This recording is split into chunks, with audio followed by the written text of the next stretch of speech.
Good evening. Welcome to the November 7th, 2012 meeting of the Murfreesboro Planning Commission. We have a quorum present, so I'll call the meeting to order. The first item on the first thing on the agenda is we have 4 public hearings this evening. The first of which is a zoning application for approximately 6.014 acres to be rezoned from PRD to PCD, approximately 1.01 acres to be rezoned from PRD to RS15, and amendment of a PRD, approximately 31.85 acres along Blackman Road. Bob Parks is the applicant. Ms. Ely? Thank you. Our first public hearing this evening is for property that's located, that if put the map on the screen, you can see that it's the properties that are shaded purple, orange, and blue, and the properties, the owner is requesting for you to amend the plan development for a portion of it. The blue area, which you can see is very small, it's a sliver of property. The request for that blue area is to rezone it from PRD, Planned Residential District, to RS15. And the blue portion is already a part of 2 existing lots zoned RS15, so really this is a matter of having the zoning line follow the property lines and won't really affect the plan as outlined. But also there's a request to amend the PRD for the residential section of this plan and to zone a portion of property, the purple area, from PRD to PCD, Planned Commercial District, included as a part of the existing PCD, located along Blackman Road. The property is located east of Blackman Road, as you can see, and is a part of an existing single-family development. This property was scheduled initially for a public hearing on October 3rd, and it was included on the agenda, but the applicant requested to withdraw the application because at a neighborhood meeting held by the applicant, there were some concerns raised by the residents who live within the planned development about the proposed development. Of course, it's Berkshire subdivision. And so the owner withdrew the application to work on the plan further, so what's before you now has been revised since the initial submission, and that's the actual request. They're ready to move forward with this PRD zoning change. In 2002, this property was annexed and zoned planned development, and this portion of property is approved for a 210-unit condominium development when it's located on the south side of Pendleton Boulevard, which acts as an access to the overall development. The developer does not want to build this condos, is looking to do something else, and there have been changes in, of course, development, and I think that he believes that that's not an appropriate use for the property. And I actually attended the neighborhood meeting, and I don't know what everybody was thinking, but I know what some folks said is they also didn't really like the condominium plan, and so we're more supportive of single-family residential, but I think maybe wanted some changes to what was being proposed. I guess the PDF that you have of today's agenda has the program book, and also we sent you paper copies of those program books for the proposed changes, so you should have those in your packets and have been able to look at them and, of course, ask any questions that you'd like. The plan for the PRD portion, which is proposed to be developed as a single-family detached subdivision, is included in the program book. The plan depicts a stub street to the property to the south. The intention is to allow interconnectivity for future development that may take place on that property without promoting a cut-through for traffic coming to the Berkshire subdivision. The owner has hired Mr. Matt Taylor to represent him. He's prepared a presentation. He'd like to go ahead and go through that PowerPoint before you hold the public hearing. Of course, you should conduct a public hearing after Mr. Taylor does go through that presentation, and staff would be glad to answer any questions before or after the public hearing. Mr. Taylor with SEC. Good evening, Mr. Taylor. Good evening, Chairman Lamb, members of the Planning Commission. As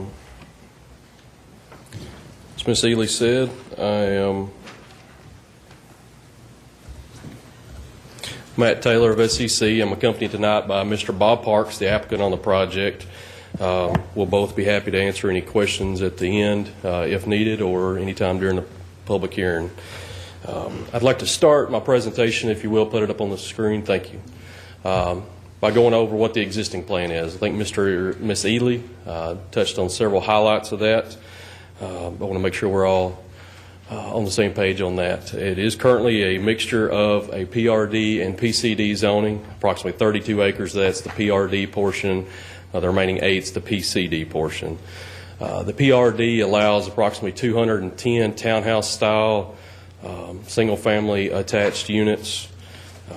That over 32 acres gives you a density of about 6.49 units per acre. Those units were proposed to be 2- and 3-story buildings in height. The buildings would have been a combination of 4, 8, and 10 unit blocks or building groups. All the streets within that development were going to be private. Its sole connection to a public street was going to be off Pendleton Boulevard, and it was also going to be a part of the HOA of Berkshire. It would have paid fees as well as had access to the existing amenities within Berkshire and villages of Berkshire ultimately. Here is the approved plan. This same plan is also in your zoning booklet. The purple area along Blackman on the left side are the PCD portions. Those were zoned for what I call neighborhood uses, institutional, office uses, very light impact to the neighbors, meant to be more of an amenity, not a destination for users throughout the city.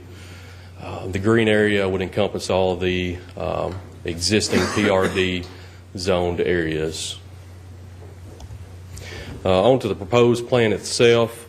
We are proposing to keep a mixture of the PRD and PCD zoning, primarily just looking to change the acreages and the location of those demarcation lines. As Ms. Ely mentioned, we're also requesting some rezoning to RS-15 as it backs up to the existing lots within Berkshire because of some previous purchases there. It's more of a cleanup act than it is part of our program, really. With the PRD, it is being reduced to about 23 acres. The biggest change there is going to a single-family detached product instead of the attached product. With that request, we're cutting our total number of units by 110 down to a total of 100 instead of 210. With that, you get a density of about 4.3, which is an overall decrease of over 2 units per acre in density. The other 7 acres would go to the PCD for a total of 15 now. A little bit more detail on the PRD portion. Again, it is 100 single-family detached lots. Those would be a minimum of 5,500 square feet. Typical lots, 50 feet wide by 110 foot deep, roughly. All of these lots would be on public streets. All of our streets in here would be public. They'd be built to the street specs of the city, meaning they have sidewalks on both sides, curb and gutter, as well as underground utilities. All of our homes in this development would have sodded front yards, as well as standardized mailboxes to be cohesive with the rest of Berkshire. We do anticipate that this development would occur in 3 phases of about 33 lots per phase. The timing of that would be market driven. We have planned for stormwater. It would occur in the large green area in the central part of our development to meet all the city's new stormwater regulations that we've all become accustomed to over the past several years. We again here would have our primary single entrance will be off of Pendleton Boulevard. It's the exact same location as the previous plan. However, we have planned for a street stub to the property to the south to allow that future connection when that property develops, to plan for that future interconnectivity there.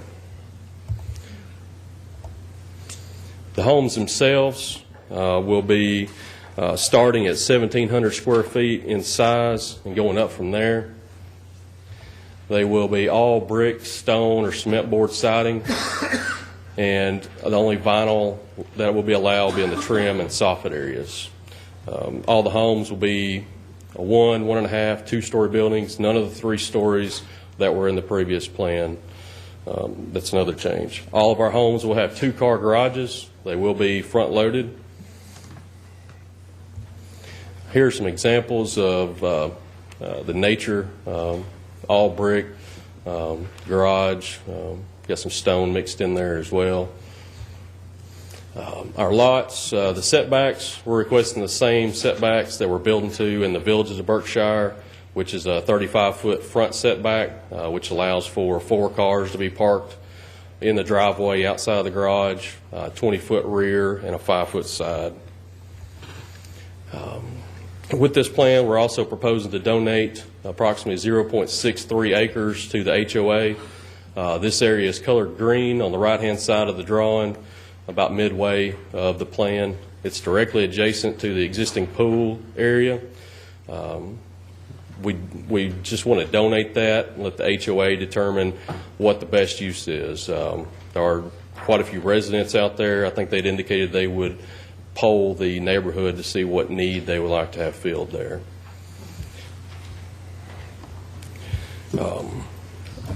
Everybody in this development would be required to join the existing HOA, pay the fees due with that, and along with that they would have access to the amenities offered within Berkshire, which would be the pool in Berkshire as well as the pool in Village of Berkshire. We'd also be building an entrance sign off of Pendleton to give this section some identity. The sign will match the other signs within Berkshire. Show an example in the lower right-hand corner here. We'll match those materials as closely as we can. The PCD portion, again, it's about 15 acres in total under this request.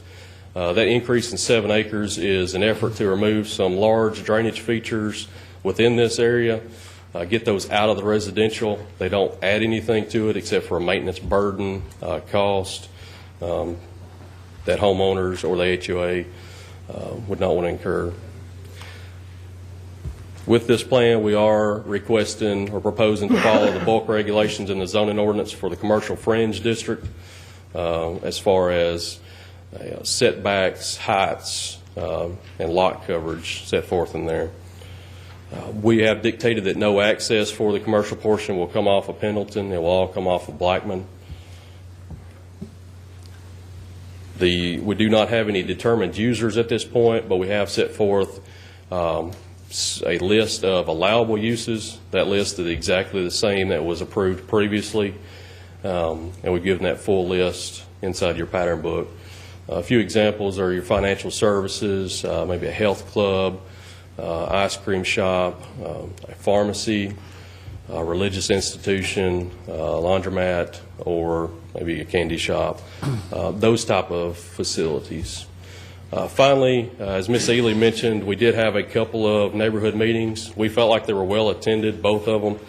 There were several changes to our pattern book that occurred because of those neighborhood meetings. Some of those changes have been incorporated into your pattern book you have now. There's a couple that were not. I'd like to go over just all the changes, even the ones that are in your pattern book as a result of those neighborhood meetings. The first one was we added a stub street to the south. There was some concern about a second way in and out, so we added that for the future connectivity, just like we do in most of our developments anymore. We also upgraded the building materials for the homes. When we first brought this proposal to the residents, we had proposed brick and stone fronts, but vinyl sides and rears. There was a lot of concern on that, so Mr. Parks agreed to require all the homes to be brick, stone, or the cement board siding. We've also upgraded the house size from a minimum of 1,600 to 1,700 square feet in size. We have lost one buildable lot as a result of redesign for the street stub to the south. Mr. Parks has also agreed to require that the construction entrance and traffic come off of Blackman Road during construction, so it's not coming down Pendleton, tearing up that nicely developed boulevard there. And lastly, we also propose to donate approximately another 40 acres to the back of the lots in Berkshire that were rezoned into the RS-15 down there. That came about as a result of our first neighborhood meeting. Those two residents expressed some concern about the vegetation back there being taken away. We thought the best way to approach that was to donate the 40 feet to them. They can maintain the vegetation how they see fit instead of relying on us or a future homeowner back there to maintain or keep that vegetation. So 40 feet. 40 right? feet. You said 40 acres. 40 feet. Did I say acres? Sorry. Feet. There were a couple other items that the residents requested that we do that we considered, but in the end we just could not address. The first of those was to reduce the density by 25% down to 75 lots. Mr. Parks evaluated that, and in the end it just was not economically feasible for the project, especially given he'd already cut the project by more than 50% from the townhomes.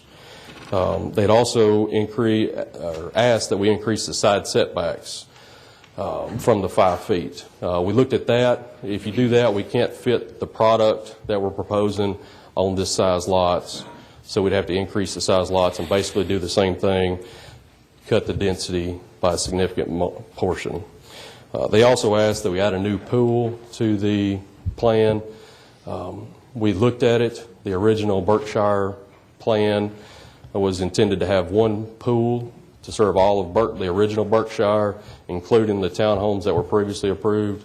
Since then, a second pool has been added in Villages of Berkshire, and now we're proposing to cut the number of units in half, so we didn't feel like that it belonged with this project.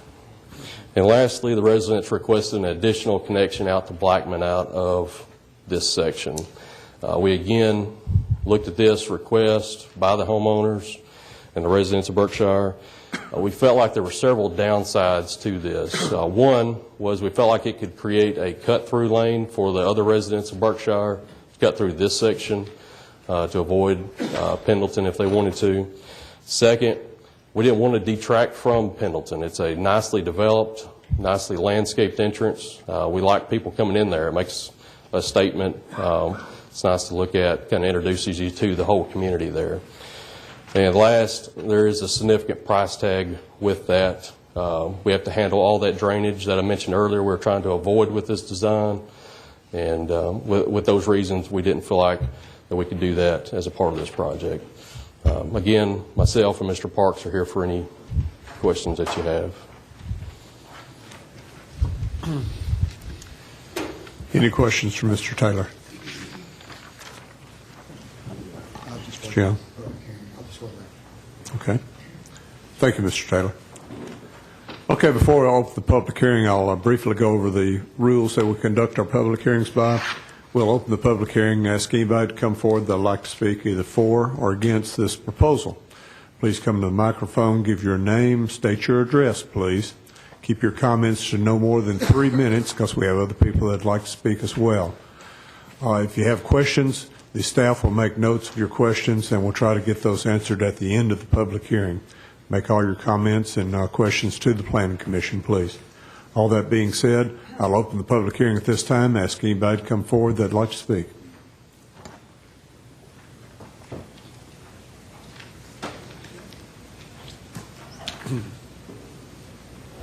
Anybody at all?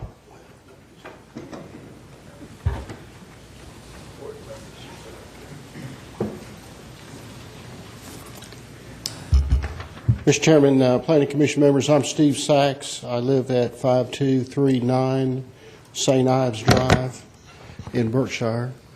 I appreciate your opportunity to speak, and I appreciate you having this public hearing. I want to talk a few minutes about traffic congestion. We have one of the largest subdivisions in Murfreesboro. Mr. Parks told me when this was originally conceived it was planned to be the largest subdivision in Murfreesboro. About 600 homes exist. We're going to add another 100 homes.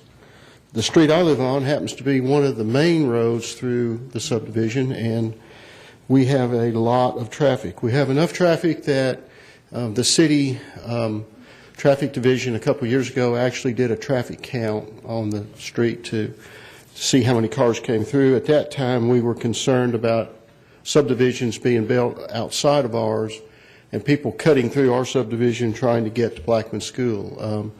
The economy of the time kind of slowed those projects down, Mr. Lamb, but I suspect at some point they'll come back. Now we're going to build another 100 homes. They have really one entrance out of the new subdivision, the new section that Mr. Parks is planning. That entrance and exit will be right in line with Winslow Park. So in a sense, we created a four-way intersection, Pendleton being the main road and entrances to two sections. And there's only one way in and one way out of those sections. So it begs the question, if something happened, how would anybody get in and out of their sections? We have a lot of school traffic through there. We have a lot of pedestrian, normal workers going in and out of there. So Pendleton will become a pretty busy street.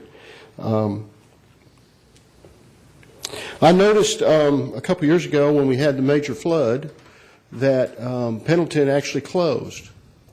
There was enough water on that side of Pendleton that the road shut down because of high water. There's a natural drainage area through there, and that's part of this design to try to capture that drainage area. On the other side of the subdivision, the road closed as well, and we in a sense created a trap of all the homeowners in our subdivision. During that flood, I noticed our residents actually driving through people's yards because the road was shut down. I'd hate to think of what might happen if we had an accident in this side of on that side of Pendleton, the road shut down. Are we going to have people trying to drive through people's yards to get to work and school in the morning? I'm just posing that as a real problem. So my question to the Planning Commission tonight is, on behalf of the 600 homes that we have, about $150 million worth of personal investment in all these homes, can we take a second look at the traffic situation? Can we look at single entrances and exits into these two sections? And can we think about a way of being a little more creative and giving us a back entrance or an additional access in some way to these two fairly isolated pieces of the neighborhood? Thank you very much for your attention, and I appreciate any answer you can give me. Thank you, sir. Anybody else?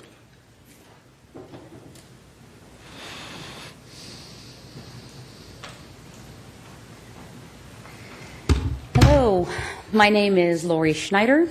I live at 5722 Colchester Court. I also have the pleasure of being the president of the Berkshire Homeowners Association. I'm here today to mostly speak as a resident, not necessarily as the president of the Homeowners Association. I'd like to first of all mention and thank Mr. Parks for coming to Berkshire way ahead of this planning process and letting us know what he planned on doing, asking for feedback from the community. In addition to that, Bob Parks, Mr. Floyd, Mr. Adelot, Mr. Taylor have all attended a board meeting as well as one or two community meetings that we held, and we certainly do appreciate all that attendance and listening and answering questions from our residents. I'd also like to say that we sincerely appreciate some of the changes that have been made from the initial plan that we saw. The initial plan that was laid out to the board was even less desirable than the first plan that you all had the pleasure of seeing and that most of our residents had the pleasure of seeing. So I would like to say that on the whole, we really appreciate the changes, the fact that there isn't going to be any vinyl. This was huge for our residents. Extremely pleased that there isn't going to be vinyl siding on these homes. We like that there's a second entrance. We really like the construction entrance off of Blackman. That was very important to our residents as well. And finally, something that wasn't mentioned that Bob said and Mr. Floyd said that we could do was to have our architectural committee approve the house plans as well. That's not necessarily for the beginning phases, but it happens at the end. As you have fewer lots left, we want to make sure that that standard is kept up. However, we still do have some concerns. My personal concern is mostly with the density. Mr. Taylor said that Mr. Parks, it can't really come off of the 100 lots. I personally don't like the size of the lots that they have. With 100 lots, they are the size of a postage stamp.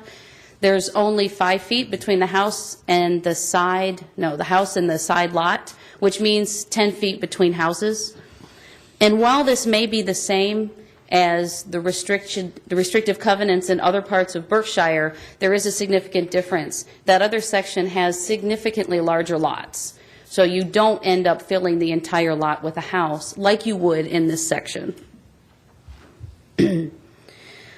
The setbacks that were provided in the plan, I take a little bit, I don't really agree with them.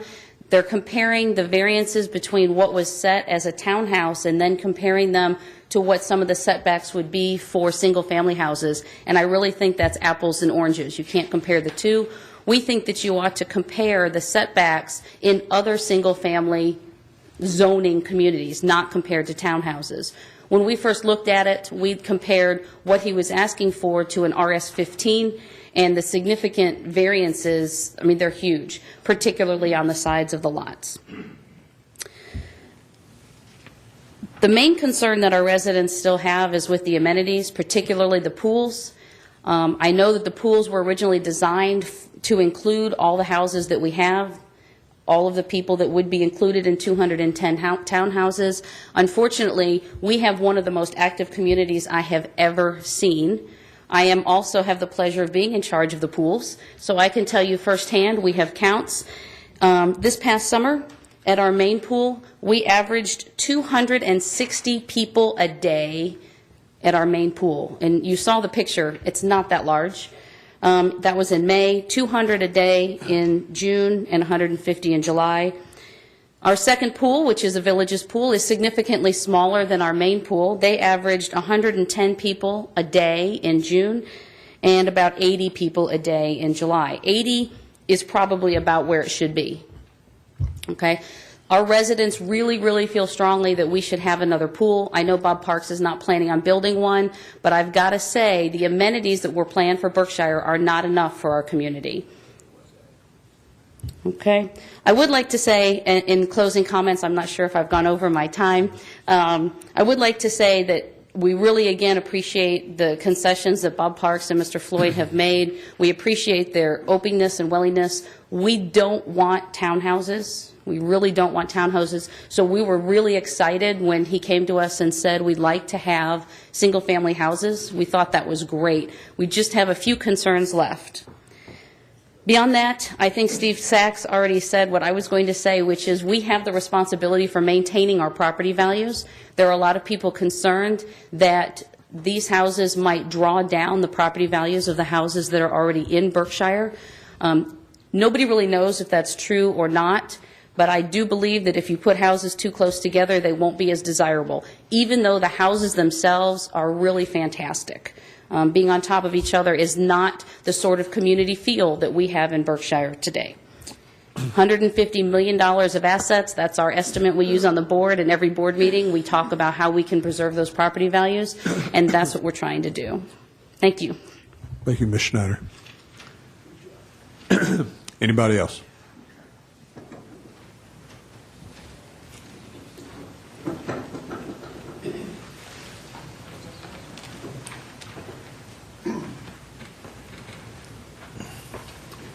Mr. Chairman and committee, my name is Don Kaiser. I live at 1147 Olmsted Drive in Berkshire. And just a quick comment, we've heard talk of the stub entrance. That is not a usable entrance, and that still leaves us with only one entrance in and out of this new planned development.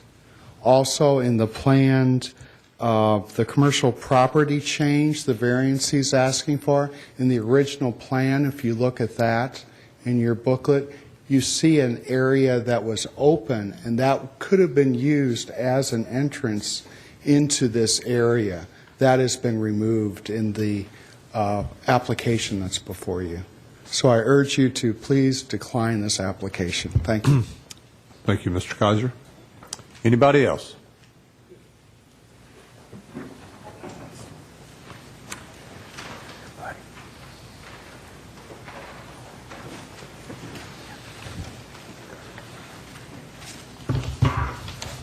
Good evening.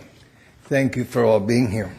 My name is James Hebing, Hiebing. I live at 1209 Castleford Drive, Murfreesboro, Tennessee, 37128. I live right next door to the swimming pool. It was by choice. It's a very nice pool. In fact, it's a very, very nice community to live in. We were hoping, and it was promised, pretty much, that we would be living in a great community. We got a great developer, Mr. Parks. We're hoping that he would continue his reputation of maintaining the total value of the community. He's putting in a much cheaper house, a much smaller house, a much smaller lot size. We know that he wants to make a profit. We certainly do not want him to lose any money, and we are even in favor of building this community right next to me. But it should be built up to better standards. That's on the opposite side of Pendleton. And Mr. Park's own admission was that there were mistakes made on the other side of Pendleton. We are hoping that you will realize that we shouldn't make these same mistakes a second time and have a lower standard of house on a lower standard lot. Secondly, I'd like to address the swimming pool. We have actually 500 people that are allotted to the pool that's right next to my house, which is on Pendleton. The second pool technically was not even included, but in the wisdom of the people, they suddenly decided that 600 houses was too much for one pool, so they added a pool, even though technically that is not in the original plan. So now we're going to take the 500 houses and we're going to add another 100 houses, which makes 600. Now, that logic says we need another pool. Simple arithmetic, simple, straightforward request. Now, there was some talk about Mr. Parks offering our homeowners association $50,000 to use as we want to do. We could do all kinds of improvements in the little bitty piece of land that he gave us. We could increase the parking lot. We could do remodeling to the pool area. My suggestion is that the community people authorize our homeowners association to give Mr. Parks his $50,000 back, and we'll help him pay for that second pool. I think that's a very logical, economical process for both of us, and would actually, if that second pool gets put in and we get a decent second entrance, I'm sure that there would be a lot more people that would be standing here and welcoming Mr. Parks in with his new development. I thank you very much for your attention, and I appreciate your consideration. Do not accept this proposal. Thank you, sir. Thank you. Anybody else?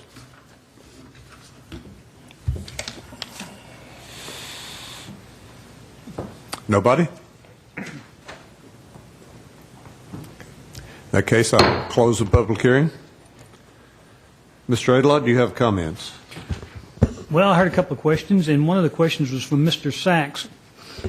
Can we creatively deal with the traffic congestion and to deal with the congestion and cross-traffic in the subdivision? I don't know what we can do a whole lot about the subdivision as a whole, and I'm not sure what the traffic counts revealed when they were done. Just because they were done doesn't mean that they found that there's any problem, but I don't know what they found. But as far as this subdivision goes, there's one thing we are trying to do, and that is to create a stub to the south. And we're trying to balance not to create a cut-through. At the neighborhood meetings, I heard clearly we don't want a cut-through. We're already experiencing the cut-through traffic from the west headed towards the Blackman School, and the people going home from the Blackman School going back home. So you don't want that to happen, but at the same time you want to allow for people to get in and out of the subdivision. What we're looking at trying to do is with this stub street to the south is to allow a future development to take place that will allow for connectivity. We know that property is for sale. We know it's being available. The former owner has died, and it's in an estate. Someday, we expect something will happen. It is very well located beside a major thoroughfare, so we expect there will be something happen. It has a very similar drainage problem on the very western end, adjacent to the road. What we want to see is the ability to have that street connection extend into that tract and bypass the drainage problem, because that was a very real situation that did happen way back with the floods in 2010. There were street closures, and it was not just a few minutes. It was a pretty good period of time. That portion of our community was perhaps the hardest hit of any part of our community when the big rains came. It wasn't on the scale of what Nashville experienced, but it certainly was more than the rest of the community experienced. So we do know that there is a situation there that could happen again, and if it could happen again, it's likely that it will. Now, we're very concerned about that. We don't think that we had a situation that was going to keep the roads closed for extended periods, but it did give us a cause to be concerned about it. One of the things we learned is that drainage way along the west side, adjacent to Blackman Road, is we don't want to have a lot of crossings over it because we don't want them to be closed either. We don't want to create a crossing of that will be vulnerable to the same type of problem that Pendleton had. So our view is that the street connection to the south is going to be a step in the right direction. Combine that with decreasing the potential traffic by 50%. As someone said, it's simple math. Well, it is simple math. If you've got half the lots, you've got half the potential dwelling units. So I think that is a step in the direction that the neighborhood wants, that Mr. Parks is looking to reduce that. So along with the reduction in the lots is a significant reduction in the potential traffic that has already been authorized for that property. Bear in mind that the 210 condominium units is already could be built. They could turn in site plans tomorrow and begin the process of developing them. So I think that decreasing the traffic by the dwelling units by 50%, by creating a future street connection that will bypass the drainage, will not only be good for this subdivision section, but it will allow for the rest of Berkshire another way out of that tract should that happen. As Mr. Sachs told us, it was closed on both ends. What we want to do is get an exit out from the middle, and that's what we're hopeful this street connection will do. Now, we can take a second look, we can take a third look. At the end of the day, I'm going to rely upon my engineering staff to pass their judgment on it. Now, about the density, I've already talked about that. That's a question that you guys are going to have to pass judgment on. That's what this application is all about. With regards to the commercial plan entrance, there was a stub. If you look on your map that was available with the agenda that the city prepared, you see the purple that has that appendage out to Blackman Road. That was not what I would consider a usable street connection. In fact, the reason it wasn't included in the commercial to begin with was because it was such rough land and it had such drainage conditions that they simply didn't want them. Well, they were just going to include it as common area with the condominium project as sort of a buffer area. Now with the subdivision, they don't want to include it in anybody's lots because it's going to be a liability for those lots. So to put it in with the commercial gives the ability to let somebody else besides the subdivision residents have management responsibility for it. So that appendage over there doesn't do a whole lot for access. And the gentleman who's concerned about that, I understand it. It looks attractive when you look at it on a two-dimensional map, but when you analyze it, it don't pass the muster for a street connection. I'd be glad to answer your question. I've enjoyed meeting some of these people who reside in Berkshire. They're very proud of their subdivision and their homes. I think that they have done a good job of managing it. The homeowner association, they're proud of what they're doing, and I recognize that, and I've enjoyed working with them. Okay. Any questions of Mr. Adelot?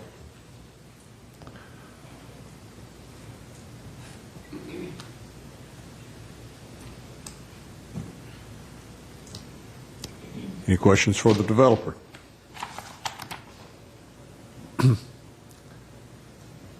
There's no further questions. We're ready for a motion.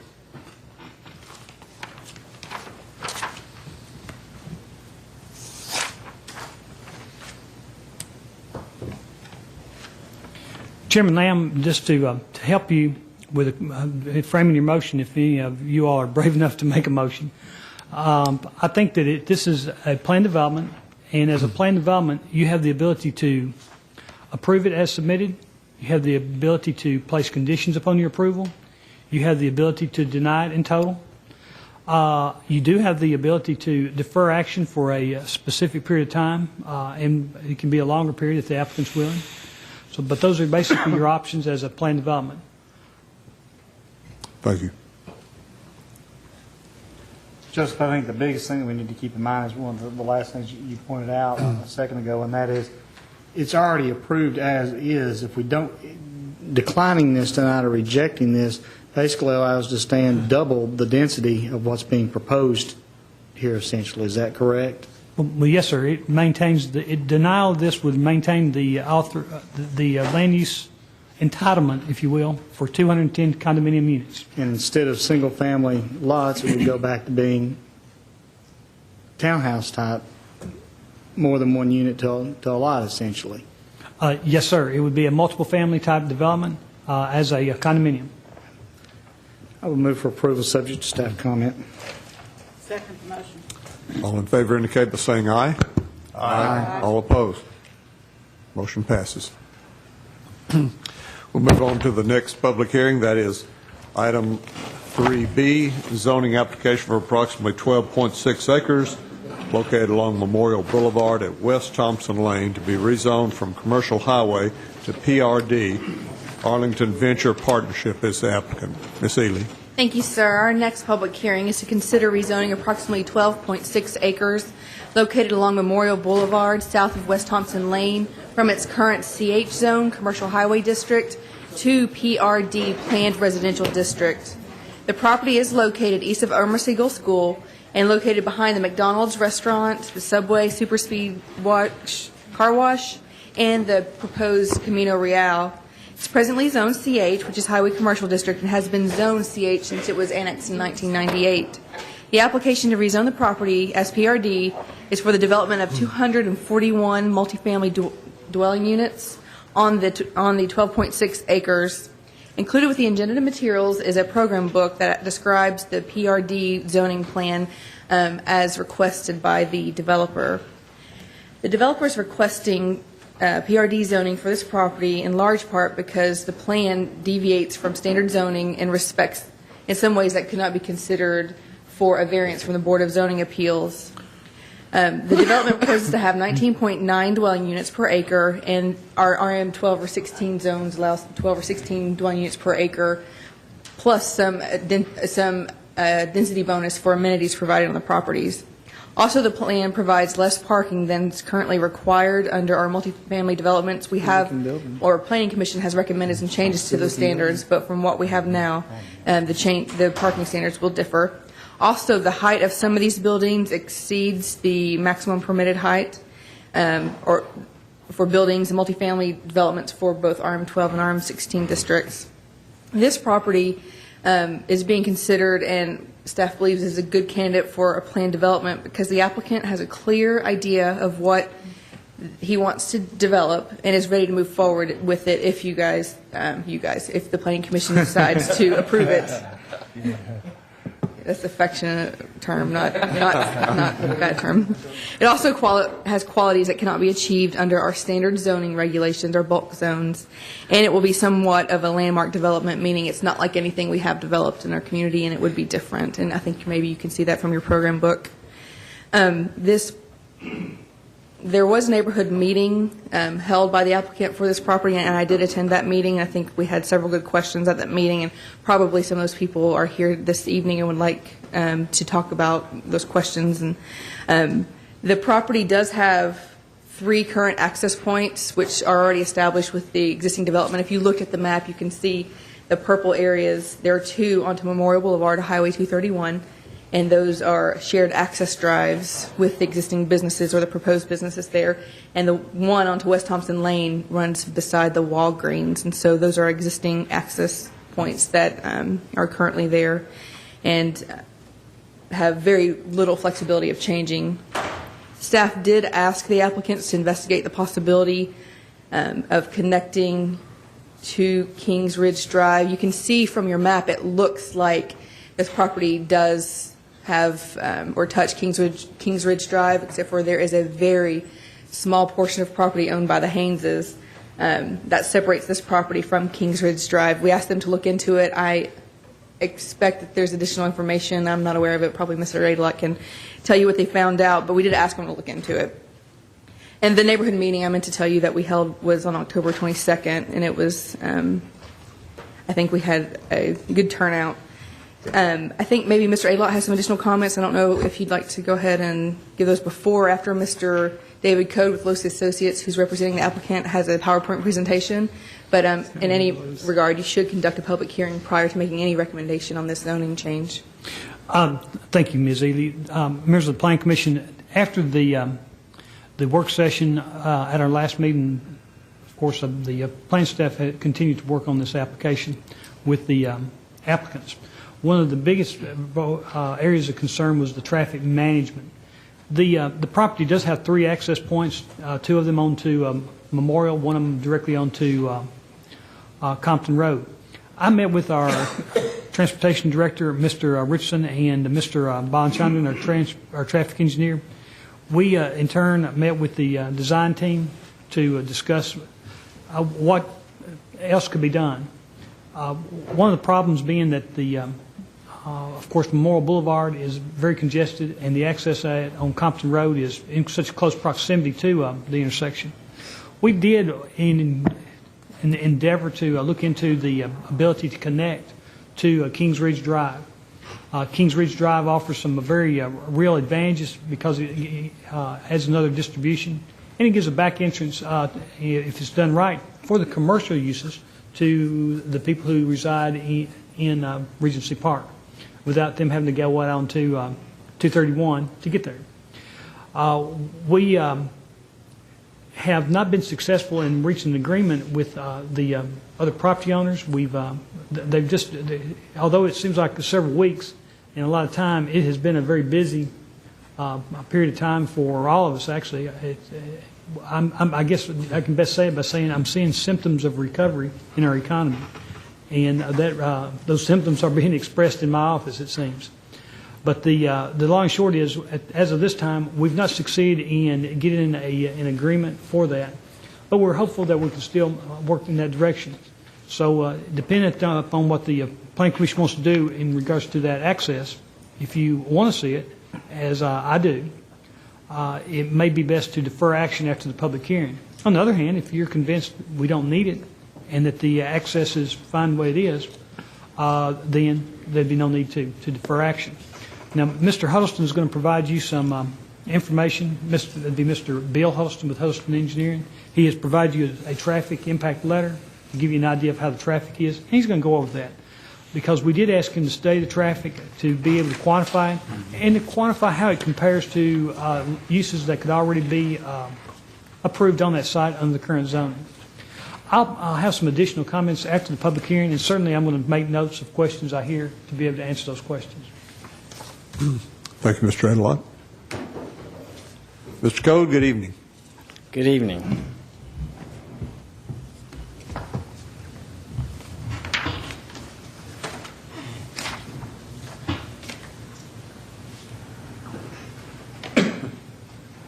How do you, Miss Ely? How do you get it off? If you take the mouse to the bottom, it'll pop up. Mr. Young will be there to help you in just a second. Oh, he's got his up still. Thanks, Matt Taylor. There you go. Can you make it go from here? Play. Where's play? Do you know if I have an older version. I think you slideshow.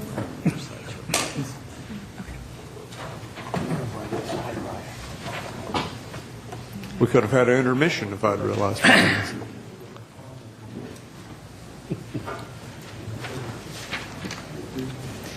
Thank you and good evening. My name is David Code, but I'm with the firm of Kimley, Horn and Associates now. I've been before this body for the last 20 years, but have changed companies to provide better access and service to my clients here in the Middle Tennessee market. And I appreciate this opportunity to be back in Murfreesboro with what I think is one of the newest quality developments that we're seeing after the recovery that we've had for the last couple of years.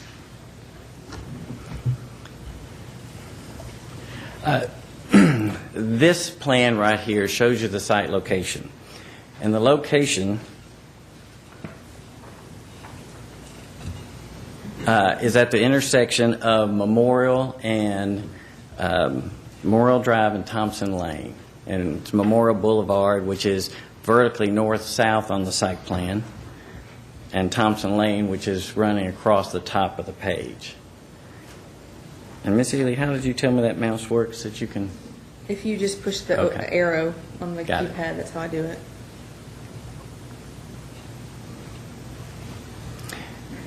And so with this piece of property, it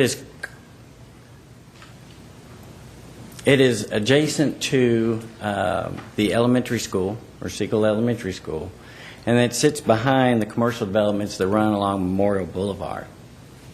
At the bottom of the page is King Ridge Drive, which we spoke about earlier.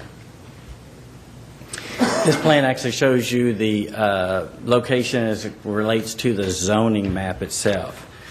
And the property is zoned commercial. And as you can see, there are other areas just south of that that have been recently rezoned to either multifamily on our side of this memorial, or on the other side, some commercial and multifamily.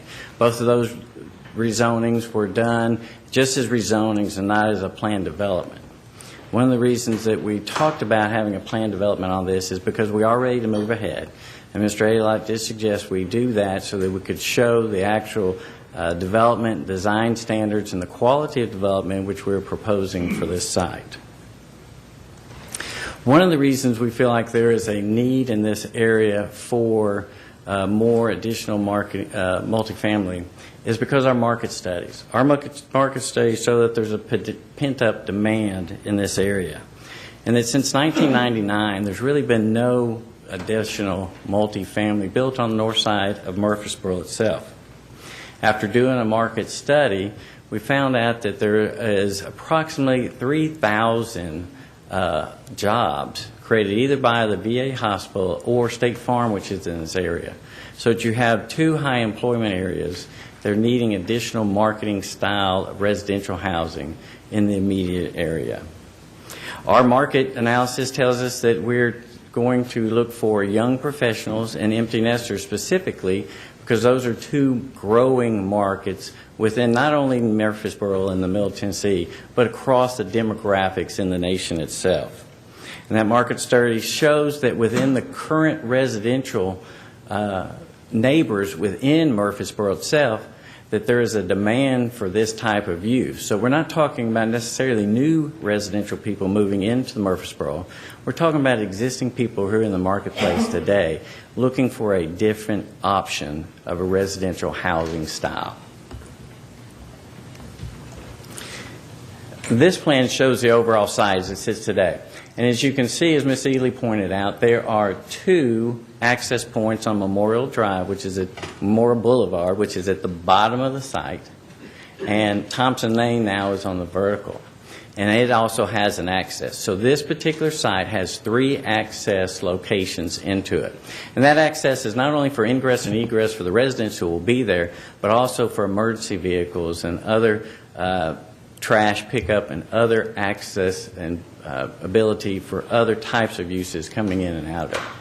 As she also said at the bottom, you can also see that there are multiple commercial businesses associated next to our site, whether it's McDonald's, whether it's a new Mexican restaurant, whether it's Walgreens, across the street is Publix. There are all types of services and service providers that residential people are looking for in close proximity to where they live. Those are convenient services that most people use almost on a daily basis, which makes this another good reason to have it as a residential type of use. Now, in most cases, people don't want to live immediately adjacent behind those kind of businesses. They like to be in close proximity, but in most cases they don't want to live behind it immediately, and it's mostly due to the design and the style of how those elements interact with each other, which is one of the things I think we did very unique on this piece of property. If you look at this illustrations, and in the program book that you probably have a larger version. This kind of shows how the development will take place within the surrounding context. We'll have three access points that are already existing that will rely on allowing people to move in and out of the property itself. The buildings themselves will be in 3 large buildings and then 6 carriage units that are on the back of the building, back of the site itself. But all the access points will be on Memorial Boulevard as well as Thompson Lane. This shows you a more detailed plan. And as you look at it, there's some key elements within this plan that I like to point out. One, it's a PRD. And again, as a PRD, we're able to show the specific details about the site layout, number of parking, building heights, quality of materials. In this development, we're going to have 3 large buildings. There will be the multifamily units. On the back side, you'll see 4 smaller units. Those are 2-story carriage units. On the bottom of those smaller units in the back are garages, 6 garages in each one of those buildings. On the top of those garages will be 2 residential units. We did this for 2 reasons. One, it allows us to start the transition from larger buildings on the memorial side and the commercial side to the smaller residential structures that are on the back side and the school property adjacent to it. It also allows us to start blending sizes of buildings so that we blend more within the community itself. The orange, or the light orange units are the 3-story buildings, and the darker orange are the 4-story buildings. Now those are in one large structure, and the 4th story is not a story that goes above, it actually goes down. And I'll show you in a cross-section of how we've utilized the topographic relief of the property, which the low side is Memorial, and it goes up the hill to the back of the property up to the elementary school. And we've utilized the slope of the land to allow us really to have a 4th story, which is a basement unit. And technically, if you go through the codes department with Murfreesboro, it would be considered a basement unit. So it's not a unit above, it's actually a unit below, and we're utilizing it to step down the hillside. You see the large blue area. We have a large area for our amenity center. And our amenity package includes a large pool area and cabana, and a large area that allows us to either have a biodetention or a pond area where existing depression sits on the site today. We'll use that as part of our water quality area within it, but also have a trail system that allows us to use it for an outdoor area. We are not providing a playground within this development because, again, our market that we're trying to tend to is the young professional and empty nesters. So some of the elements that we have as amenities aren't reflected in the normal process that you would have in most residential developments of multifamily because we're specifically targeting a different market type. We're actually going to have a mail kiosk, which is in the center of development. We're actually going to have electric car charging stations within the development because we're looking at new standards and new designs and really new lifestyle living places as the population changes, demographic changes, and market changes. And that's what we're trying to hit is the growing market in Middle Tennessee. This section here, which is not in your program book, reflects what I just spoke about as far as the topographic mapping. If you look on the far left, that is the McDonald's parking lot. And in this location, there's approximately 16 feet of elevation from the far left, where the McDonald's is in that one car, to the far right, which is the Siegel Elementary School area outside on the common grounds. And so what we've done is we've terraced this site up the hill. And again, if you look on the far left, that section of building is 4 stories. But again, it's actually a basement that is under the 3-story section that's on the right-hand side. And as you go further and get closer to the elementary school, which is on the high side of the property, is where we've put the 2-story carriage units, again with garages on the bottom, living units on the top. So what we're trying to do is starting to keep a smaller unit size next to the residential and the school side to the larger building, but keeping the tallest pieces of the building really on the commercial side or interior within our site. Again, the darker orange is it's the 4-story sides. They are on the interior where we have the pool and the amenity area, and it's also on the right-hand building. It's close to the McDonald's and to the commercial uses and not the residential uses. In this picture, what you can't see is the access drive from Kings Ridge to the elementary school, which is right to the north of our piece of property here. We're approximately 330 feet from the nearest residential unit to that small 2-story cottage unit that's up in the corner. There's a lot of existing trees along that buffer edge, and there's existing trees on that small parcel that's beside our property. We're approximately 400 feet to the 3-story side of that building that's behind the carriage unit from the nearest residential unit itself. And if you go back to the original first plan, there is only one building, one residential unit at the edge of Kings Ridge and the elementary school that's even in sight distance of our site, and it's mostly in the wintertime when the actual leaves are off. So we've tried to be very sensitive to how this site sits and reflects and is adjacent to the smaller residential units as we looked at the overall design plan. This gives you an idea of what the entrance to our development is. And again, we have 3 entrances to this development. This is a centralized entrance because we're going to have an interior access road where an entrance off Memorial and an entrance off of Thompson Lane come together. And instead of making that internal within our development, we've actually created what we think is going to be a very pleasing urban street. That urban street is our access drive, but we're going to create it much like you're doing down inside Murfreesboro and have some on-street parking. There's going to be sidewalks because we wanted to make it a strong pedestrian connector to the businesses just south of us on Memorial. Again, we're looking at residents who are looking for convenience and a change in their lifestyle. And by moving here, they want to have easy access to groceries, to retail, to places to eat, and we're allowing them to do that in a residential and an urban style where they can walk to some of those businesses adjacent to our property. This plan here shows you our sidewalk connectivity for the overall development. Comes all the way out on Memorial Boulevard, comes out to Thompson Lane.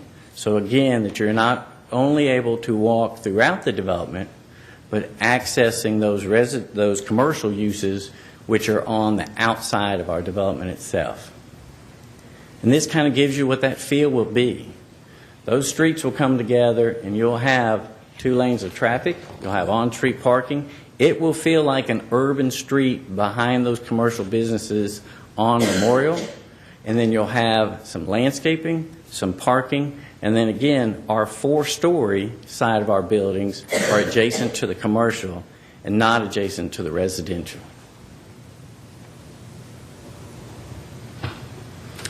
We do have a landscape, and we do have buffer plan requirements. And so this plan shows you that we do have to have a buffer plan adjacent to the school site and adjacent to the commercial pieces that we back up to on Memorial. So this buffer plan will meet the requirements of the city. We have a couple of areas where we have those small carriage units that are slightly within that buffer area, but we'll do plantings around those. So again, they start fitting in and giving more of that residential feel that they're getting on the other side of the school with these smaller units. This shows you another elevation of the first building, which shows you how we're terracing up the hill. So again, we're going with the grades, we're moving this up the hill, and we're staying in compliance in this building with the 3 stories. Again, the 2 buildings that have the 4-story are really on a basement type side of the building, interior to the overall development and adjacent to the Memorial commercial. This gives you a good, clear idea of the building types and materials. It's predominantly brick. It'll have hardy board. It'll have some stone accents with it. And we'll develop that in a style that meets the city requirements. This gives you an idea of some of the interior amenities and the way that different floor plans will work. Again, we have 241 units. 88% of those units will be 1 or 2 bedroom. Why? Because there's a larger occupancy level for single professionals or empty nesters looking at this marketplace. Now, one of the things that we've looked at is St. Andrew's Place. We have the same owner, the same contractor, and the same management team that operates that facilities will own, construct, and manage this facility. So we have a local group that has a high-quality product that will be working and owning this same type of development, and so they have a good track record with that. This also shows you some of the exterior amenities that we have within the development. Again, all tailored around new amenities such as the electric car stations. We have a business center that has Wi-Fi. We have fitness center. We have outdoor pool. But we don't have the typical amenities that you would show with apartment complexes.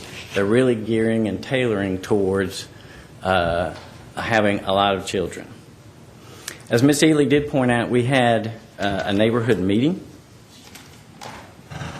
And that neighborhood meeting had several residents that showed up. We actually had comment cards, and all those comment cards have been scanned and turned in. And I would be amiss to say that several of those comment cards did have a concern with access connectivity to the Kings Ridge. And that's a concern that you might hear again tonight. We are very aware of the city's desire for the connectivity. We've looked at what that alternative could be.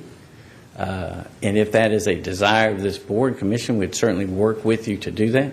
I think as Mr. Huddleston will tell you, is that with our 3 access points and our lowering our traffic impact, that we're in compliance with what the city would have as the current level of service to the existing street network itself. So again, there was a couple of key information that we brought out at the public meeting. One is about the ownership in St. Andrews. And you actually have a Ruthie Award here for the best apartment, which that development has won more than once, because it has a high quality of a management system in place. There are 2 steps, and a lot of people asked about how you applied and how you became a resident here. And there are 2 steps because they have a residential selection criteria that they have to set. All the individuals that are 18 years old or older have to be on the leases. They have to do criminal background checks, residential history, credit checks. There is a detailed plan, and we actually have their application forms, if you'd like to see them, that they go through the process of bringing people into this development and qualifying for this. They have to meet the federal guidelines to do that, but they have a very strong process in place. The issue is with school and overcrowding of school. And as we looked at this development early on, this was part of the Siegel Farm. It was the homestead. There was 100 acres in development potential, and the city actually bought the property for Siegel School and the actual addition to build Regency Park Drive out to Thompson Lane. Why? Because there was a demand. There was residential out there. There was kids out there. They needed to build the school. As time has gone on, more housing has been built out there, and so the school has a pent-up demand. They need additional space, and that's the way growth takes place in the city. So the city itself has to look at long-term where they're going to grow, where more schools, because the city is growing, and that's what you want a city to do. Again, within this general area, it's been since 1999 that you've had any multifamily residential being built out there, and there's becoming a pent-up demand for that. The other aspects are with any time with schools and pent-up demand, you're looking at additional students with any type of residential. National standards, and we can provide those to you, show that multifamily housing, especially in today's market, has less students on a 100 unit per basis capita than single family. But to give you a real life example, here in the Murfreesboro market, again, back to St. Andrews. St. Andrews has 248 units. It has approximately 409 people living in those units, and it has 10 children, grade school, elementary school age in it. So that's a real-life example that you can bring here to Murfreesboro. That's what that is, and that unit and that development has playgrounds associated with it, because at the time it was built, it was for families themselves, and they were having playgrounds and other amenities. And I think the last thing is really to talk about the traffic, and I'd like for Bill Huddleston to come up, who has actually looked at a traffic analysis for this site and can give you some more details on that element. Thank you, David. Good evening, Chairman Lamb and members of the Planning Commission. I'm Bill Huddleston with Huddleston Steel Engineering here in Murfreesboro. As you requested at the workshop when we set up this public hearing, we have analyzed the traffic for this development. We generated the traffic, we distributed it, and we assigned it to the roadway network. And I believe you have that memorandum that summarizes our analyses in your packet. And in the summary section of that memorandum towards the end, you'll see three very key results that came out of our traffic analyses. Number one, we will be generating 1,579 daily trips based on these 241 units. Those daily trips will not impact the existing level of service out of Memorial Boulevard. In other words, our traffic added to the Memorial Boulevard traffic will not make that level of service worse. There is existing capacity on Memorial Boulevard. Number two, our project as proposed, and again that's 1,579 daily trips, will generate much less traffic than what is allowed under the existing commercial highway zoning. If we put a shopping center out on this property, which is allowed under the current zoning, we'd be generating over 7,000 trips by a shopping center development. So our development generates much less traffic than a shopping center. And then the third key result of our analysis showed that we allow those three accesses that are existing allow a very good distribution of project traffic. And the peak hour turning movements that result at those three accesses are minimal. Now these three accesses and our minimal turning movements, they occur whether we have the Kings Ridge connection or not. If the Kings Ridge connection was provided, it would just simply provide a fourth access that could distribute our traffic. But we're good with the three accesses as they exist. I'll be happy to answer questions now or after the public hearing.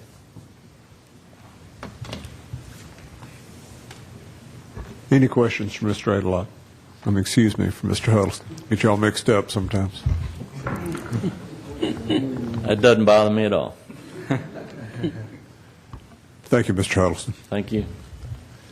Any questions or comments before we start the public hearing?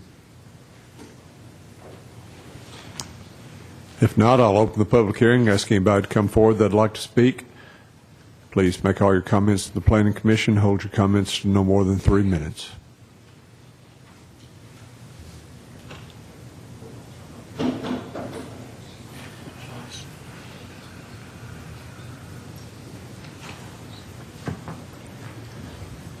Good evening, Mr. Lamb, Commissioners. Appreciate this opportunity. I'm Tom Davis. I live at 502 Bluebell.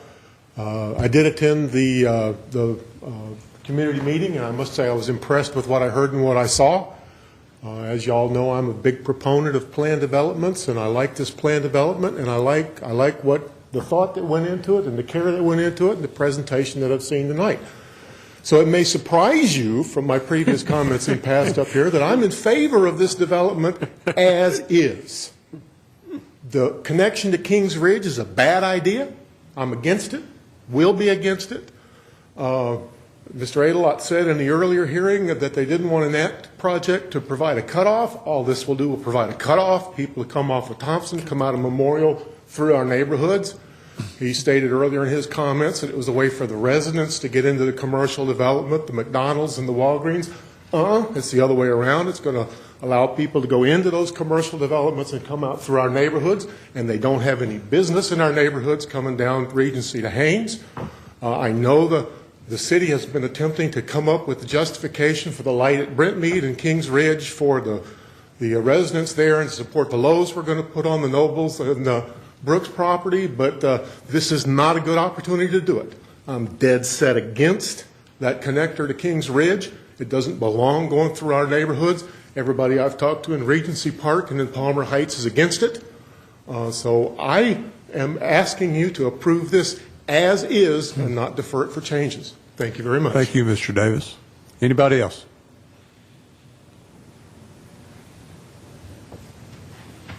Nobody?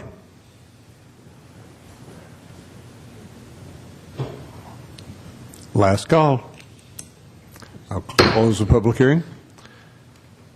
Mr. Adlot, do you have any comments? Well, I do want to thank Mr. Davis for coming.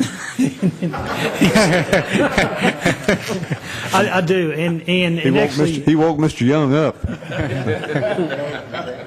you know, I do think that's a testament to Mr. Davis. He has consistently said the message of plan development. This project is a good candidate for plan development. I think that he respectfully disagrees with the city's transportation staff about that connection, and I appreciate his view on it. I think that this is a complex thing with this traffic. Every destination has two sides, coming and going. The consequences of opening it up, I think in the big picture would be, I really believe it would be better for the big picture and overall. However, I can't deny that there would be traffic that would be associated with it that I don't know what it would do. I do think it's worthwhile to spend a little effort to find out more before we make this a recommendation. I would really like to have 2 more weeks before we make a recommendation to council on this to see about further how this will shake out. I know that our transportation department was very interested in seeing this connection. And yes, it does have ramifications to a traffic signal. It would improve the ability to get warrants for a signal at Brent May Drive. And actually, that is independent of any future development on the Gerald property, whatever it may be. Because what we want to do is, when the signal is warranted, we want it to be there. We hear a lot of demand from the people who reside in the Brentmead side of the intersection for a traffic signal at that intersection. And we're looking for ways to be able to justify it to the state to be able to put a signal in. Because we see a need for it, even if the warrants are not technically there. So I do appreciate Mr. Davis's concerns, and I'm certain that it's shared by others who didn't come tonight. But I think that I'd like to study some more and be able to report back and let you all have a very informed decision. Transportation and traffic management is something that you all take very seriously. You made it very clear at the meeting where we brought this up. And before I let go of it, I'd like to have 2 more weeks. Okay. Mr. Gilley. Just a couple of comments, Chairman Lamb, or questions actually. Mr. Code, what kind of timeline is your client working on with this? They're ready to move today. I mean, this is not something long-term in the future, but If it gets put off 2 weeks, how does that affect? We've had discussion with Mr. Alott, and 2 weeks would be fine. Again, we've discussed an additional access point onto Kings Ridge from our site. We've actually looked at how that would work within our development. So we're not opposed to that. We do not control the property outside of it.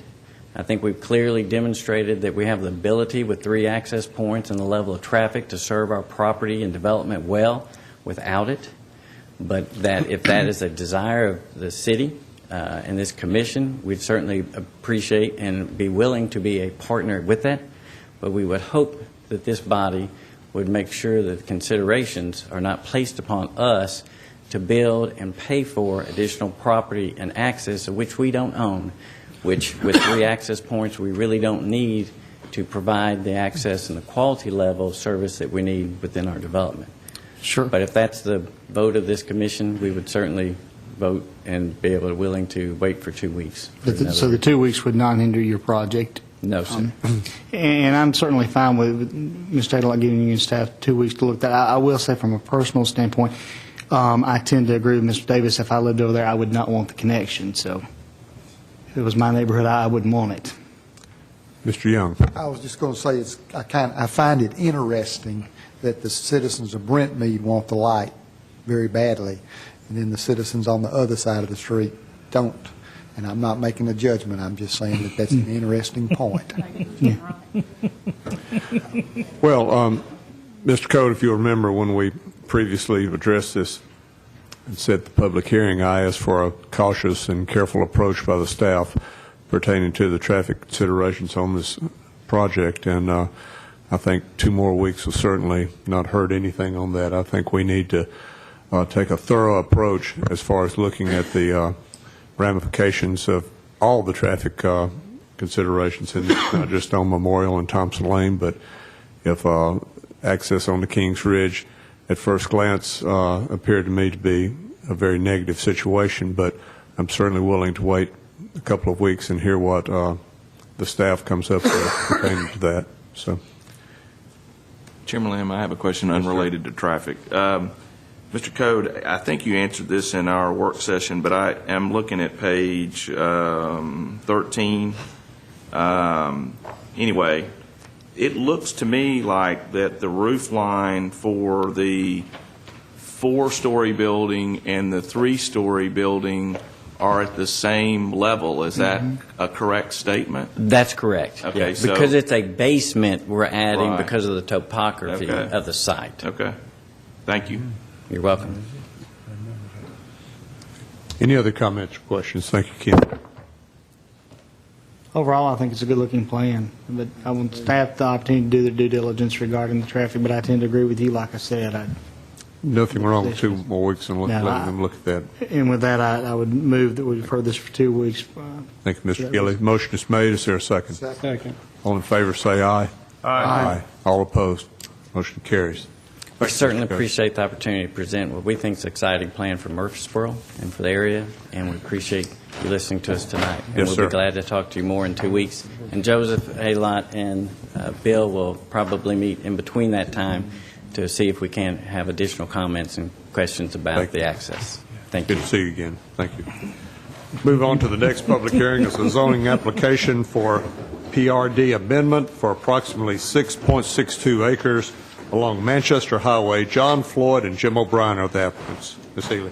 Thank you. Our third public hearing this evening is to consider amending the planned residential district zone for properties located along Manchester Pike, and those properties are identified as orange on the map that you have. The subject property consists of lots in Section 1 of Del Sol Commons that have not yet had buildings constructed upon them. The applicants have purchased these lots, and which are the undeveloped portion of Del Sol, and now desire to change some of the requirements under that PRD, planned residential district zoning, to accommodate the proposed buildings.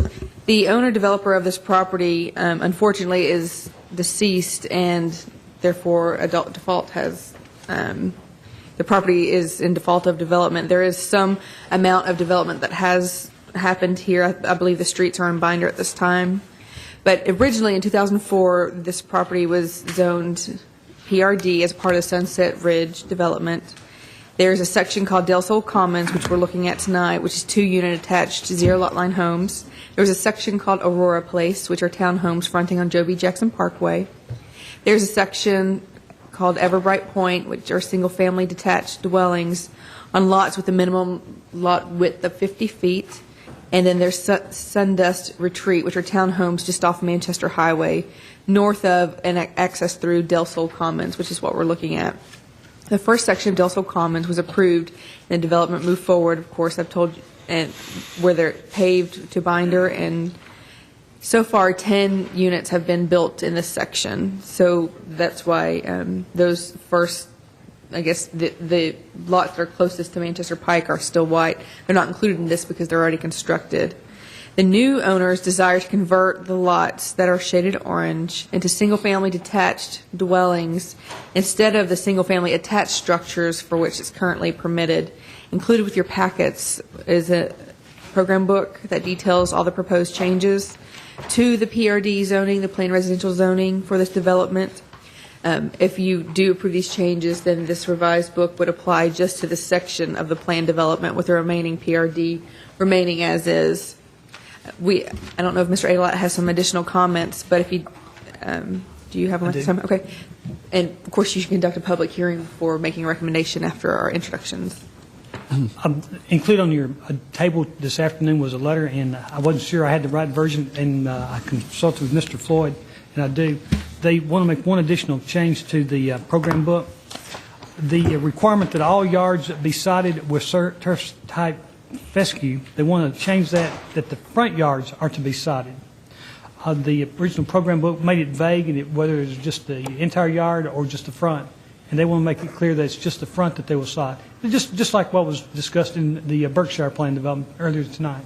Okay. And they want to make that clear that wants to be part of the plan development. And that letter of addendum is on your table tonight. Thank you. Any other comments or questions before we open the public hearing? In that case, I'll open the public hearing. Ask anybody to come forward that'd like to speak.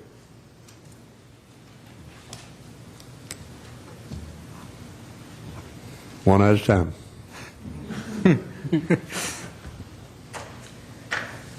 Seeing nobody come forward, I'll close the public hearing. If there's no questions or comments from members of the Planning Commission, we're ready for a motion. Chairman, I move for approval subject to staff comment. And that is with the additional addendum that was laid out. Including the additional item that was placed before us. Second. Motion is made. Is there a second? Yeah, second. All in favor say aye. Aye. All opposed. Motion carries. Item D on the agenda tonight is a zoning application for approximately 21.65 acres along new Las Casas Highway to be rezoned from PCD to commercial highway. Kroger Real Estate is the applicant. Miss Ely. Thank you. You guys. That's right. I am trying to get to the property. Okay. Our fourth and final public hearing this evening is to consider changing the zone of property located along New Las Casas Highway from its current PCD Plain Commercial District zone to CH Highway Commercial District. The applicant is Kroger Real Estate, who, of course, has a Kroger on the largest parcel there, but you can see there are several out parcels. And Kroger has a desire to sell those out parcels to be developed, and I think that they've been having some trouble doing that. The property was originally zoned PCD in 2004 for this development, of course, as a Kroger grocery store. Included in your packets is a page with the uses that are permitted under that PCD district, and so if you probably haven't taken an opportunity to read over those. The applicant desires to simply rezone the property to CH, Commercial Highway District, to allow greater flexibility for developing the unbuilt portion of the center. The applicant has indicated that no changes are proposed to the site or to the arrangements of buildings or access. I don't know if Mr. Adelot has any additional comments at this time. I know that... After the public hearing. Okay. So I suggest you open a public hearing before making your recommendation. I believe Mr. Adelot will have some comments at the end of the public hearing. Mr. Huddleston apparently has a presentation. He didn't. Mr. Huddleston. Good evening again, Chairman Lamb and members of the Planning Commission. I'm Bill Huddleston with Huddleston Steel Engineering, and I'm here on behalf of Kroger to hopefully get a rezoning for this evening. In the audience is Don Barnett, Kroger Real Estate, who you've known in the past. He's worked on this shopping center and others in town for a long time. He has submitted a letter to Mr. Adelot. In that letter, he confirms Kroger's long-term commitment to not only this property, but to Rutherford County. In this letter, he states that Kroger will vigorously protect the quality of this project by ensuring that no obnoxious or undesirable uses are permitted in the shopping center. They will also require that all proposed building plans are compatible with the quality, look, and feel of the existing buildings on the property. We're asking for this rezoning to commercial highway tonight to allow for some more different types of uses that weren't contemplated when the original PUD application was submitted some years ago. Things such as coffee shops or a flower or plant store or something like that wasn't specifically listed in the original application. So this proposed zoning would allow for more different uses other than what's been contemplated in the original application. Now, one thing that Mr. Barnett and Kroger has agreed to do, if they're successful with this rezoning, is make sure that there are some prohibited uses. In other words, uses that not only they don't want in front of their shopping center, but also uses that we know the neighbors wouldn't want. And if it's okay, I'd like to submit those uses to you now.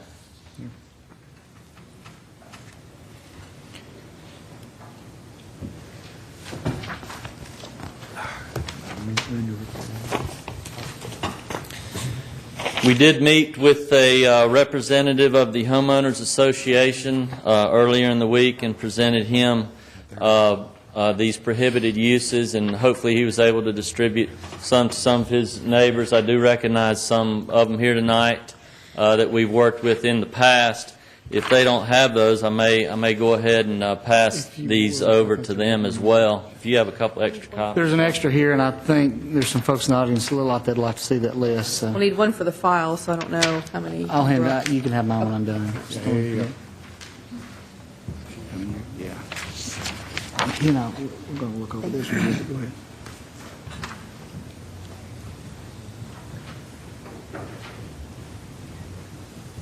Drive-in theater. Again, Kroger's committed to this shopping center. They're committed to this area. They're committed to Rutherford County. They're not going to do anything that's going to mess up this development. And with that, we would hope that you support our rezoning efforts tonight. Thank you, Mr. Huddleston. Any questions for Mr. Huddleston? Go ahead, Mr. Huddleston. Well, my question, Mr. Huddleston, how will these be enforced? We will put them in restrictive covenants. There are already some restrictive covenants that Kroger has on the property. We will add this as another set. One thing we've done in the past is have them recorded between the second and third reading at council level, and we can commit to do that. Mr. Young? I was just going to say, my understanding is that they actually own this whole development, and they're not just the leasee or the largest leasee, but they actually own the whole. That's property. correct. They own this, they own the shops, they own the out parcels. Okay. Any other questions? Thank you, Mr. Huddleston. Thank you. In that case, I'll open the public hearing, ask anybody to come forward that'd like to speak.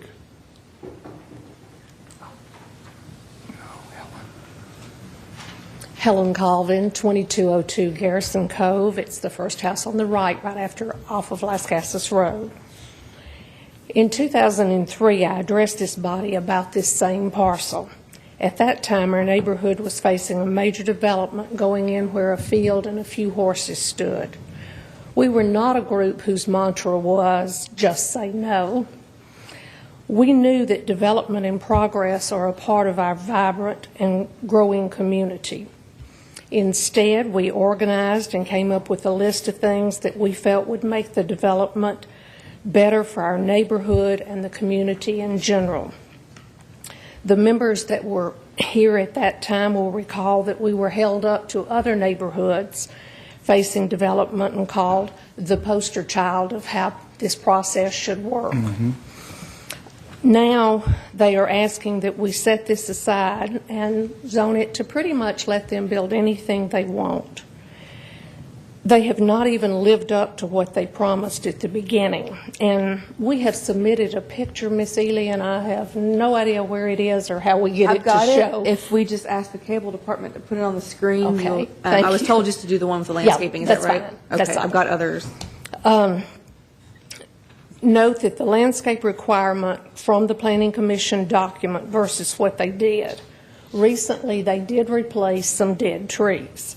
The document says, and I quote, "The 6-foot evergreen yews shall be planted approximately 20 trees per 100 feet, and the 4-foot evergreen shrubs shall be planted approximately 40 shrubs per 100 feet." According to the ones we measured, there were 14.28 trees per 100 feet. Maybe that does or does not qualify as approximately. However, I am quite sure that 0 shrubs versus 40 shrubs per 100 feet does not qualify as approximate. I would like to request of the Planning Department that they review these documents and enforce all the provisions therein. I am sure that the developers are going to say that hard economic times have forced change. We have all been through hard economic times, and we do not want to see our houses devalued further in order for the center to make money. I submit to you that the planning limitations have not been what prevented the tenants from building. Having been involved in industrial development, I know that one of the first factors is to have utilities in place. I personally know of one prospect who went elsewhere when they learned that there was no utilities to the out parcels. So I ask you, are there utilities to all of them at this time? If the developers would follow through on their original commitments and second, prepare their own land for tenants, I feel the situation can work for everyone. Thank you. Thank you, Ms. Coleman. Anybody else?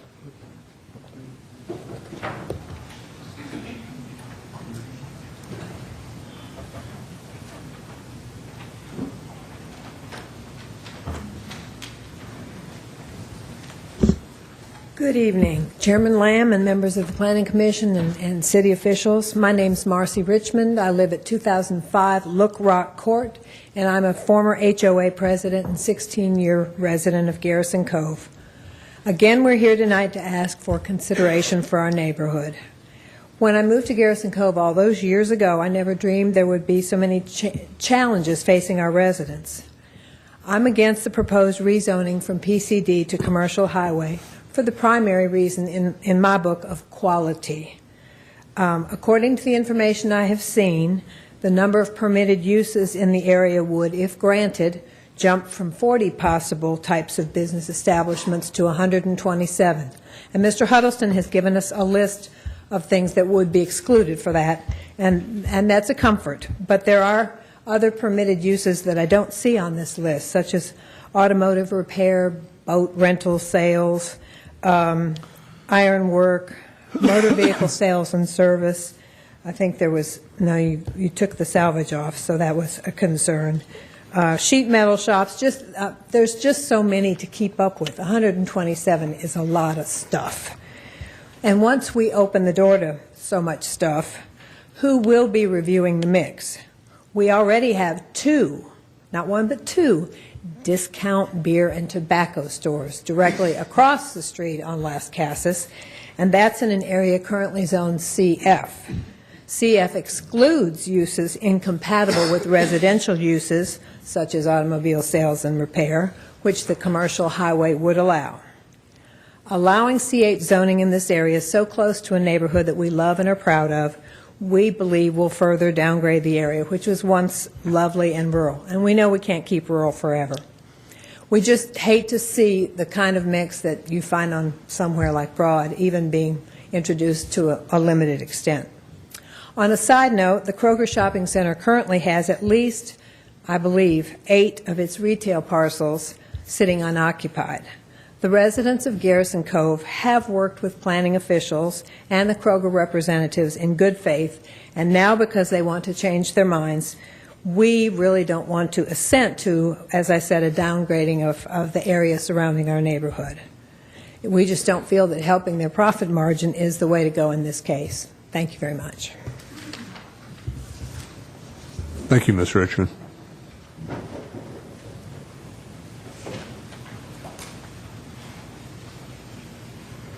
Hello, my name is Floyd Free, and I live at 2012 Stillwell Court. I've been a resident of Garrison Cove for 16 years. But commercial highway district zoning from the city of Murfreesboro zoning maps is concentrated along Broad Street, Memorial Boulevard, Old Fort Parkway on both sides of I-24 and South Church, or along major traffic arterial routes or corridors. At present, there is no highway zoning in the new Las Casas Highway, Rutherford Boulevard, or Northfield Boulevard areas. Most of this area is residential, including Garrison Cove. Highway Commercial District, or CH, is defined in Murfreesboro City codes, and I quote, is a district to permit the development and continued maintenance of general and commercial uses locates in a linear fashion along highways and near transportation facilities and industrial areas. The present locations of commercial highway zoning mentioned earlier meets these requirements. However, the proposed commercial highway zoning before you tonight does not meet these requirements due to the present large and developed residential areas and other restrictions in this area. Thank you for your time. Thank you, sir. I think they're right. I think what he needs to do is he need to add a few individuals to, and that's it. Chairman Lamb, members of the committee, my name is Jim Jones. I live at 2203 Garrison Cove, the first house in the neighborhood across from Helen. I was the very first HOA president. I still have the scars. At the time that I inherited that job, we amended a lot of bylaws. We added to our constitutional amendments, if you want to call them that. And we did a lot of things at that time to protect ourselves from ourselves, if you all know what I mean. We did a very good job of that. And every president since then has done a wonderful job of maintaining what we have there. We never expected to have to be fighting with a large commercial group or with our own government as to ability to maintain what our property is and what we want Murfreesboro to be.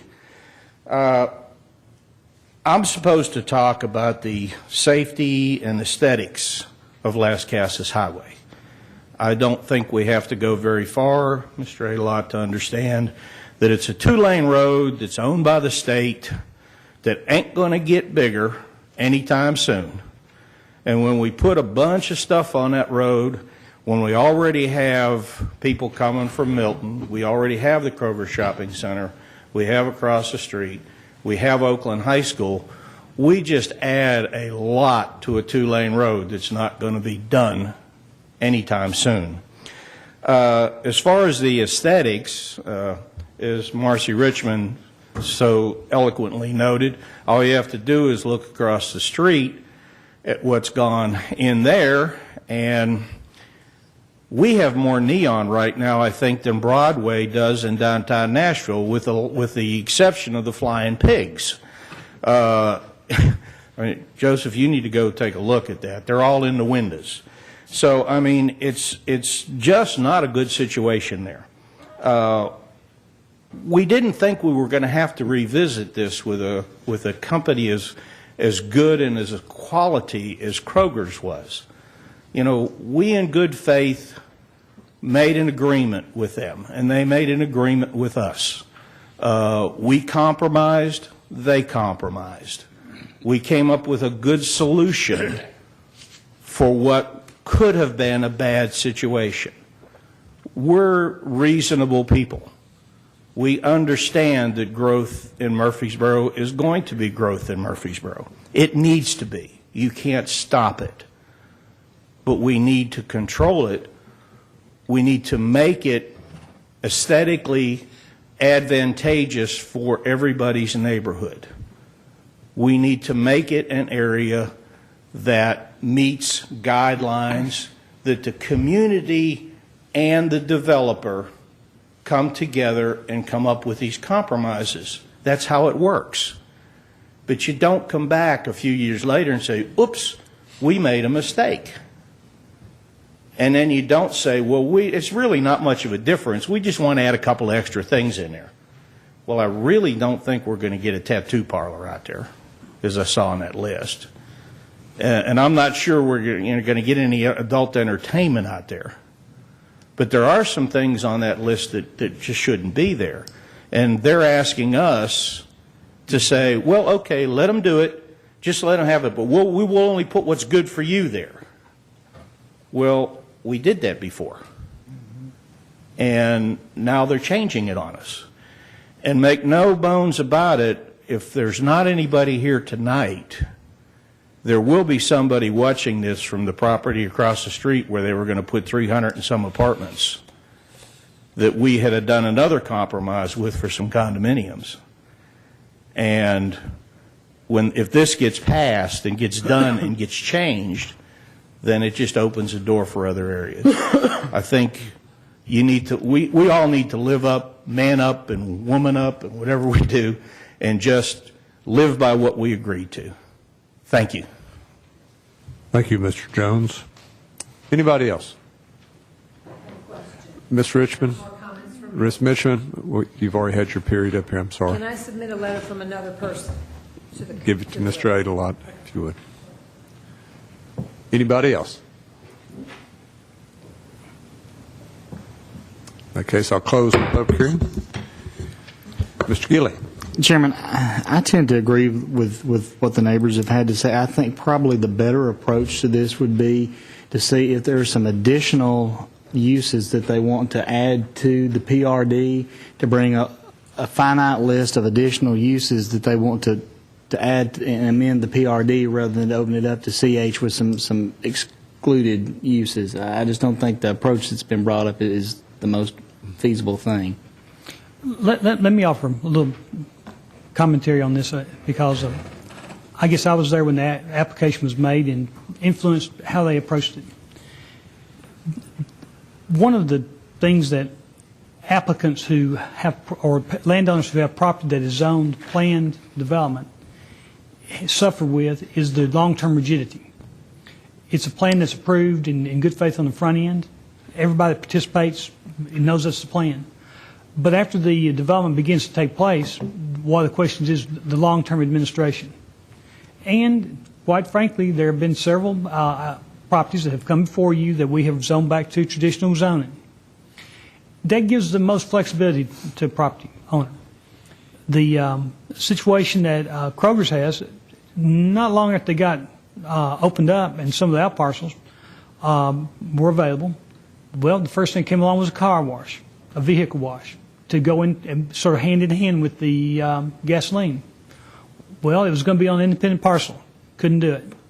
Well, the economy caught those guys before they ever got ready to try to make an application to amend the plan development because they were faced, well, they really thought it was a good use, thought it would be acceptable, the design was going to be good, it would fit the property, a compatible use, the drive-through car wash, but the economy caught them and they never made application. Mr. Barnett visited me a couple of times through the, I guess around 2010 and when the recession was beginning to become very apparent, and was struggling with some of these lots. Now, there's two parts to this. One part is the lots. And those lots, it's my belief, do have utilities because it is a recorded subdivision plat. So those lots do have utilities available to them, water and sewer available to those lots, and electric. So they're available for someone to use. So to the best of my knowledge, in looking at the subdivision plat that was recorded, it wouldn't have got recorded if they had not made provision for those.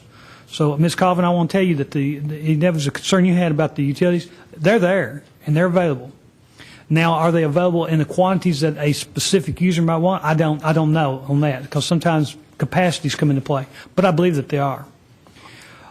So, Mr. Barnett came to me and visited, well, what do I do? I said, well, you may want to amend your plan development. If we amend the plan development, we've got to go back to a rezoning process. So we discussed it again fairly recently, and he felt, after discussing it, well, maybe it's time to ask for commercial highway.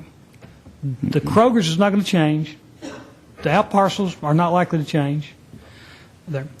Now, the other part to this, and I meant to mention this, is the lease spaces in the shopping center. There's a part of the shopping center that's not been built. That's the wing. I guess that's the grass area beside the Kroger's on the north side. And it's been basically waiting to be constructed.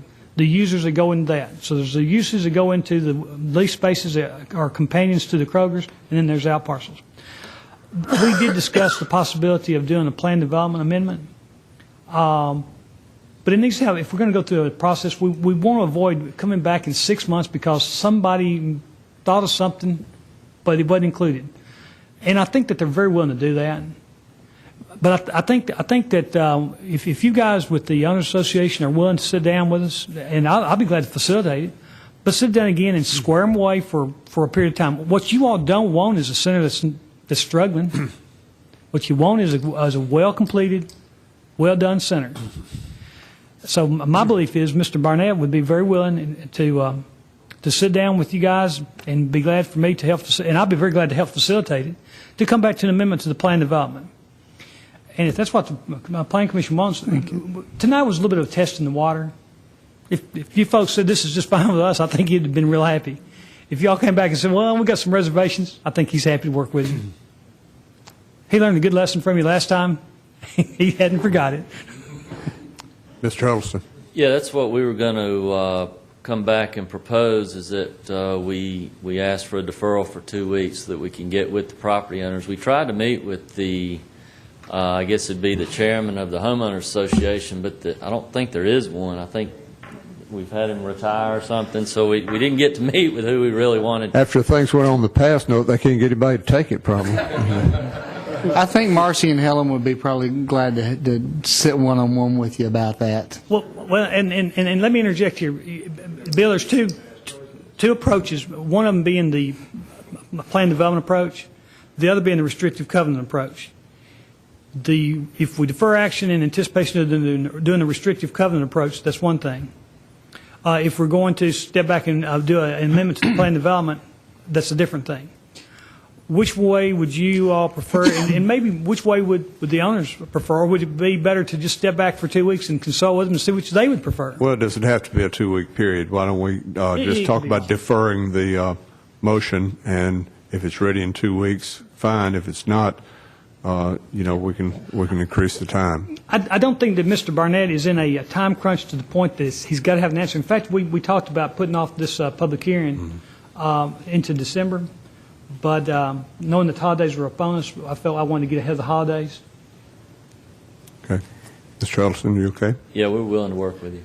Okay. I want to compliment the Homeowners Association and the residents of Garrison Cove. They've always been very proactive in their approach. They've, for the most case, been very reasonable about requests that have come in, and they've been had many opportunities to come down here and participate in the process here in the council chambers, and I do appreciate their involvement in this, and you've had a lot of opportunities between the commercial and the residential developments in that area of town, and thank you for your input, because the system does work. So, all that being said, Mr. Adelot. Before we do this, I'm in the spirit of full disclosure, you guys are fixing to see an application for the property across the road from you to rezone it to a residential, single-family, detached home approach. So you'll be hearing more about that. So you don't leave here tonight and say, well, he knew it and didn't say a word. I know it and I'm saying a word, and you're going to be hearing more about it before it's scheduled for a public hearing. That's news to us, too. Yeah. Mr. Halliburton. Mr. Adelot, it was brought up with respects to the landscaping and the bushes and the definition of approximate and zero. Can we address that? What I'm going to do, I'm going to get with our city horticulturist between now and Monday and find out where it stands on that matter, because it's really in her jurisdiction to see if these plans are implemented. She probably held performance surety. I'd like to find out where she stands on that before I say something that I can't get back and say they're in error. Well, it's a good time of year to make new plantings. Maybe they were just waiting for this time of year. This particular year. Okay, we need a motion. I move for deferral. Second. All in favor say aye. Aye. All opposed. The motion carries. That completes the public hearing portion of our agenda. Mr. Adelot, do you have any staff reports? No, sir. I just think I just made one. Thank you. In that case, we stand adjourned.